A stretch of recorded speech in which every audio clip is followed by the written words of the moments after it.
Hello, Cancer, Sun, Moon, Rising, and Venus signs. Kamusta kayo? Sana po yung nasa mabuti kayong kalagayan. Welcome back po sa Star Tarot. Kung bago kayo dito, welcome din kayo. Thank you for your support. I truly appreciate it. God bless you all, Cancer. Unang mensahe ninyo po ay number 3, Empress. Ayan. So, napakagandang energy nito ni Empress kasi this is about prosperity and abundance. Okay? So, it's either meron ditong papasok na pera sa inyo, cold cash, na marireceive ninyo, or opportunity na pagkakaperahan ninyo. Opportunity na siyang magdadala sa inyo ng prosperity and abundance. So, that is possible. Okay?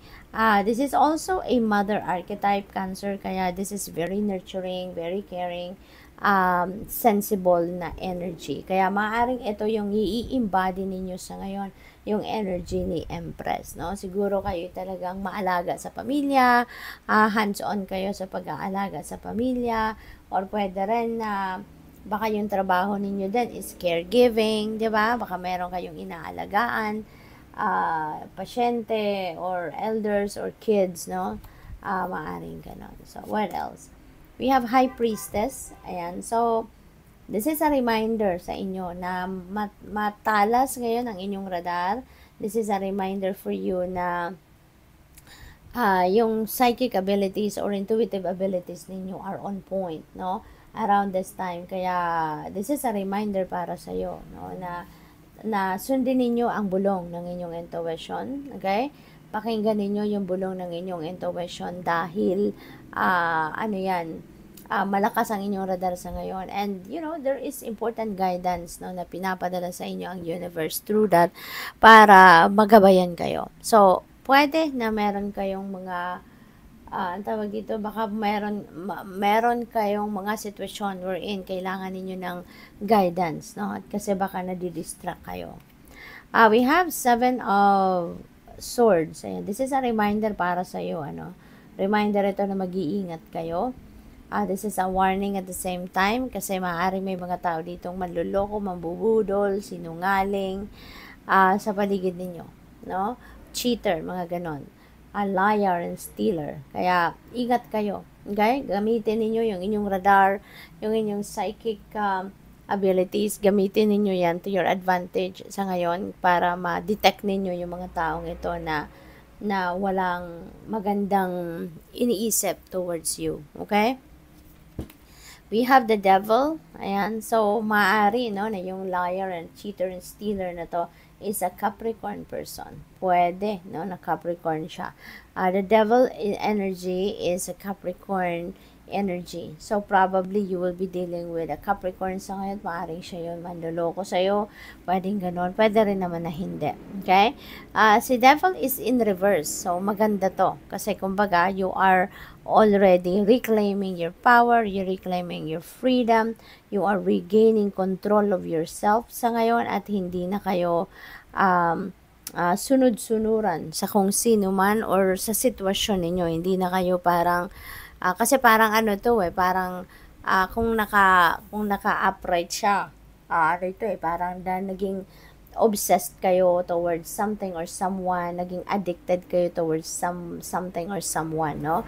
Pero since naka-reverse siya, so baliktad na, makakalaya ka na from this addiction or from this obsession or from this unhealthy attachment, no? So which is a good development. We have 3 of Swords in reverse. Ayan, so maganda rin to na naka-reverse na siya kasi kumbaga parang nasa healing process na kayo or pwedeng nakapag-heal na kayo rito, no? You are going to be optimistic, no? You are going to be optimistic about this. Maaaring mapapatawad mo na tong taong ito. Kung sino man na nakasakit ng inyong damdamin, kung sino man na nakasakit ng inyong nakapagdulot, no? Kung sino man na nakapagdulot ng sama ng loob sa inyo, pwedeng pwedeng mapapatawad mo na siya sa ngayon.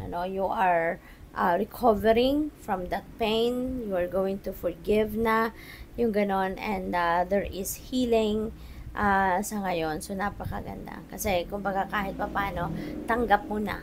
Diba? Kahit papano, tanggap mo na yung sitwasyon na ganun talaga ang buhay, 'di ba?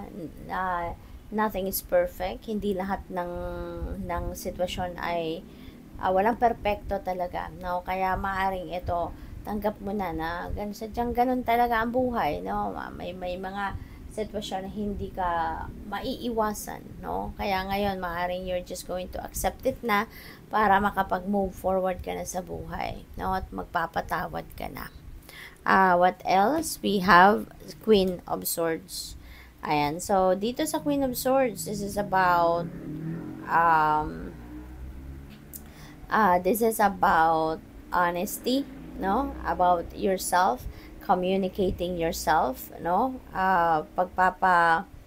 Tawag dito, pagpapahayag ng inyong mga nararamdaman, pagpapahayag ng mga feelings and emotions, yung ganon. At kaya kailangan ninyo na maging honest, no, sa sarili ninyo, maging honest kayo sa pakikipag-communicate sa iba, pagpapahayag, no, ng kung ano man ang inyong saloobin at kung ano ang tinatakbo ng isip ninyo, no, Cancer. So, what else? We have Six of Wands. Ayan. So, dito sa Six of Wands, this is victory energy. Okay? So, this is victory energy. This is about success. This is about victory. You know, may achievement, may accomplishment kayo rito. At ang maganda rito, you will be on the spotlight. No, you will be on the spotlight. Kung dati, siguro walang pumapansin sa iyo. Ngayon, marami nang makakapansin for the job well done. Yung recognition na marireceive ninyo from your employer, siguro kung kayo nagtatrabaho, ay marami, no? Marami yung makakaalam nito. Marami yung makaka-appreciate din sa iyo. Kaya parang you will be sikat, kumbaga. And maaari may financial reward, no, na ibibigay din sa inyo rito ang trabaho ninyo. We have Knight of Cups. Yan. So, merong offer, no? Since we have Three of Swords, no? Even though this is reverse, baka meron talaga magsosorry sa inyo. Baka kung sino man yung taong ito na nakasakit ng inyong damdamin, sino man yung nakapagdulot sa iyo ng heartache, no, or heartbreak in the past, baka mag-apologize siya sa iyo. Baka lalapit na siya, magpapakumbaba na siya, at hihingi siya ng tawad sa iyo. So, pwedeng ganun. Pwede rin na ang iba sa inyo rito, kung single pa kayo lalo na, baka merong makipag-date sa inyo, no? Baka merong manliligaw sa inyo. Kaya merong romantic spark din dito na pwedeng maganap. So, good luck.